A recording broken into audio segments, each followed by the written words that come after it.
በሩን ልክፈትልሽ? አዎ ክፈች።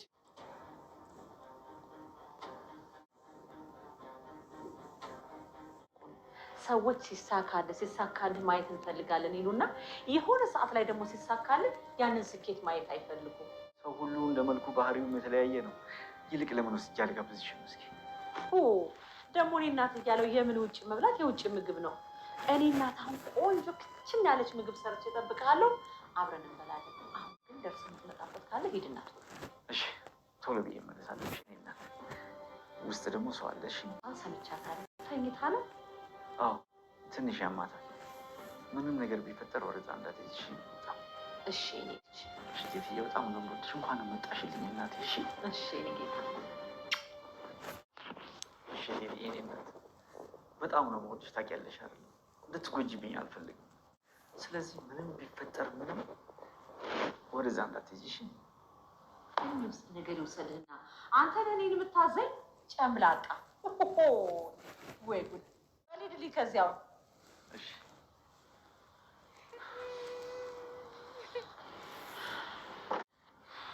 እሱ እኮ አልፏል። በቃ አልፏል። ከተጸጸትክ ደግሞ ፈጣሪ ይምራል። መድብል በትዝታ ወደ ኋላ ከሰገን ጋር አሳልፏቸው ረጅም ጊዜዎች የፍቅር ጊዜዎች ወደ ኋላ እያስታወሰ እንግዲህ በራሱን በጣም እየጠላው ነው የሚገኘው። እንግዲህ ከብዙ ዘመናት በኋላ እንደገና ትዝታው አገርሽቶበት፣ በተለይ ደግሞ ባለፈው ስሟን ከሰማ በኋላ ሰገን ትባላለች፣ ስሟ ሰገን ነው የምትባለው ብሎ ከነገረው በኋላ ማለት ነው። ከዛ ወዲህ ያለው ስሜቱ በቃ ልክ ያልሆነ ነገር ነው። ቤተሰቦቻችን በጣም ነው ከባድ የነበረው። አሁንም እንግዲህ በውስጥ እያስታወሰ ነገሮች ካቁም በላይ ሆነውበታል። ግን ደግሞ በቃ ምንም ይሁን ምን በማለት እንግዲህ ወደፊት እየተጓዘ ነው። ሞገስን እባክህ ልጅ ማስወጣት አለብን፣ ከዚህ ከስቃይዋ ማምጣት አለብን እባክህ እያለው ነው የሚገኘው። ሞገስ በበኩሉ ቆይ ግን አንተ እንዴት ይሄን ነገር በዚህ ልክ ቦታ ሰጠኸው? ወይም ደግሞ ይሄን ነገር እንዴት አሰብከው? ለምን አሰብከው? ከምን አንፃር አሰብከው? ምክንያቱም እቺ ልጅ አታውቃትም፣ ኢቭን አላየሃትም። ግን ደግሞ በዚህ ልክ ለሷ አዝነህ ተቆርቁረህ በቃ ካልወጣች ብለህ ያሰብክበት መንገድ ምንድነው ሲለው፣ እንዴ ሞገስ እኔ ሌላ ምን ትለኛለህ? ምን አዲስ ሊኖር ይችላል? እኔ ሲጀምር ታውቃለህ ያለኝን ነገር ሁኔታዎችን ትረዳለህ አይደል እንዴ? እኔ እዚህ ጋር ምንም የማውቀው ጉዳይ የለኝም። ግን ደግሞ በቃ አታሳዝነኛለች። በዚህ ባረመኔ ሰው በዚህ በጨካኝ እጅ ገብታ ይህን ያክል ሰቆቃዋ ድምጿ በቃ ሰላም አልሰጠኛል። እኔ በራሴ በእጅ ሰው የሰውን ነፍስ ያጠፋው ሰው ነኝ። ግን ደግሞ በህይወት ዘመኔ እኔ መሳሳለት ህይወት የለኝም። ግን ምንም እንኳ ያ ቢሆንም እንኳ በቃ እኔ በህይወቴ እንደዚህ በስቃይ ውስጥ ላሉ ሰዎች እንኳ በህይወታቸው በመድረስ በቃ በህይወቴ ጥሩ ነገር ሰርቼ ማለፍ ስለምፈልግ ነው። ስለዚህ በቃ እቺ ከስቃይ መውጣት አለባት። ከዚህ ካረመኔ ሰውዬ እጅ ማምለጥ አለባት። ሞገስ በቃ ሌላ እኔ ምንም አላቃት ወይ አፍቅርሃት ነው አትለኝ ታዲያ ከየት ምናምን ብሎ ነው እንግዲህ እንትን ሲለው የነበረው። እና ሞገስም እሺ በቃ ችግር የለውም እሱማ ካንተ በላይ እኔ እኮ ያንን ድምጿን አደራ እንዳትረሳኝ እያለች የለመነች ልማና እኮ ጆሮዬ ላይ ድምጿ ያቃጭላል። ያው ግን አንተ በጣም ትናልክ ብዬ ነው እንጂ ስለው ነበረ። መድብል በበኩሉ እንዴ ታውቃለህ አይደል እንዴ እኔ ለማንም ነው እንትን የምለው እንኳን እቺ ማንም ደራሽ ለሌላት አንዲት ምስኪን ሴት ቀርሶ አይደለም እኔ ለብዙ ሰው እንዴት እንትን እንደምል ታውቃለህ። ለተጨነቁ መድረስ ለኔ በጣም ትልቅ ምናልባት የህሊና እረፍት ይሰጠኛል። እኔ አንዲት የምወዳትን ፍቅረኛዬን እኮ በገዛ እጄ ያጠፋው ሰው ነኝ፣ ነፍሰ ገዳይ ነኝ። ስለዚህ ይሄን ነገር ከዛ አንፃር ነው እንጂ እኔ ሌላ ምንም አይነት ሌላ ትርፍ ችግር ወይም ደግሞ ሌላ ተጓዳኝ እንትን የለኝም በማለት ነው እንግዲህ ሲገልጽ የነበረው። እሱ በዛ አማካኝነት እንግዲህ ነገሮችን እኛም ያየንበት እንደሚያዝን ኖርማል አዝነናል። እንዳጠቃላይ ደግሞ ሁኔታዎችን ተረድተናል ማለት ነው ውድ ቤተሰቦቻችን። እና እንዳጠቃላይ የሆነው ነገር ምንድነው መድብል ያለውን ነገር ይሄ በዚህ ነው ብሎ ሲል ነበረ። ሌላው እንግዲህ እንትና ቻሌንጅ ሆኖበታል ወይም ከበድ ብሎበታል አክሊሉ። ምንድነው ያከበደበት እንዳልኳችሁ እናቱ መታለች፣ የአክሊሉ እናት ማለት ነው። የአክሊሉ እናት ወደ ቤት ተመጣይ ጀምሮ ነገሩ ትንሽ ከበድ ብሎታል። ምክንያቱም ሰገንን አንድ ክላስ ዝግቶባት ቆልፏት ነው ያስቀምጣትና ሰገን ደግሞ ዘጋ ትጮኻለች፣ ታለቅሳለች።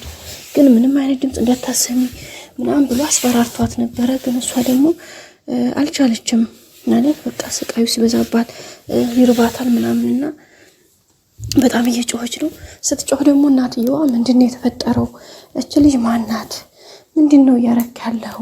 አልገባኝም። ለምን አትወጣም እያለችው ነበረ።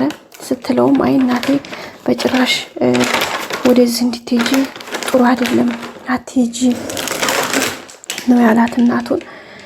ወደ የት ካላችሁ ሰገን ወዳለችበት ክላስ በጭራሽ ወደዚህ መጠጋትም የለብሽም በማለት ነው እናቱን እንትን ያላትና እና እንደዛ ሲላት እሷም እንግዲህ እንዴ ምንድን ነው ችግሩ? የምታለቅስ ሰው ነው ያለችው እኮ ምንድን ነው የሆነው? ለምን አትነግረኝም? ደግሞ አንተና እንዲያዛዣ የማየ በቃ ወደዛ አትምጪ እንዳልኩሽን ብቻ ስሚኝ እያላት ነበርና እንዴ አንተ ታዘኝ ነው እንዴ ደግሞ እንዴ ምንም እኮ የልጄ ቤት ነው አይደል? ስለዚህ ፈለኩበት ቦታ መሄድ ማየት መጠየቅ እኮ አለብኝ። ስለዚህ ለምን ነው እንደዚህ የምትለኝ እያለችው ነው።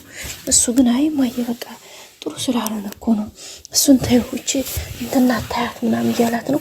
እናትየዋ ግን በልባ ከወረኛ ምናምን ብላ እሱን ከሸኘች በኋላ ወደ ሰገን ጋር መታለች።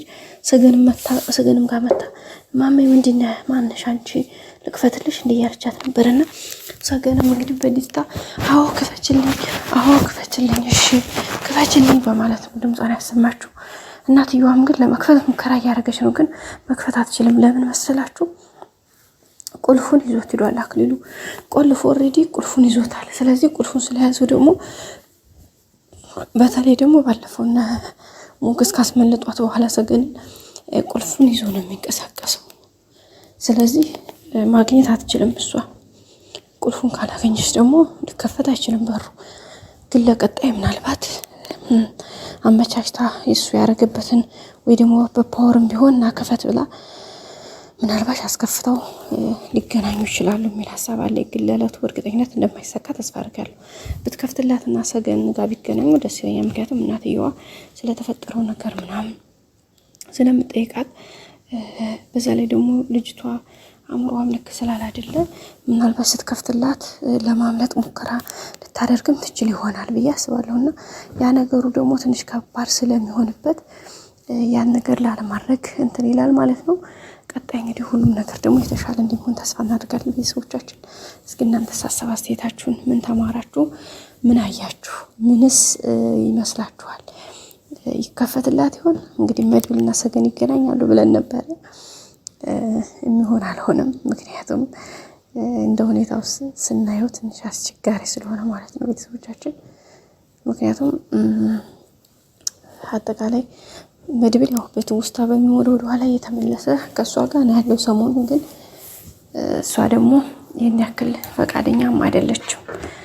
ስለዚህ መገናኛቸው እንግዲህ እየራቀ ነው እንደምናየው ከሆነ። ስለዚህ ቀጣይ አዲስ ነገር እስከምንገናኝ ላይክ፣ ሼር፣ ሰብስክራይብ ማድረግ አይረሳ። በያላችሁበት ሰላም ጊዜ ወዳችኋለሁ ቤተሰቦቼ። ግን ላይክ አድርጉልኝ። እናንተ ላይክ ለእኔ ትልቅ ድጋፍ ኃይል ብርታት ስለሆነ ላይክ አድርጉልኝ ማለት ፈልጋለሁ። መልካም ጊዜ ወዳችኋለሁ ቤተሰቦቼ። ባይ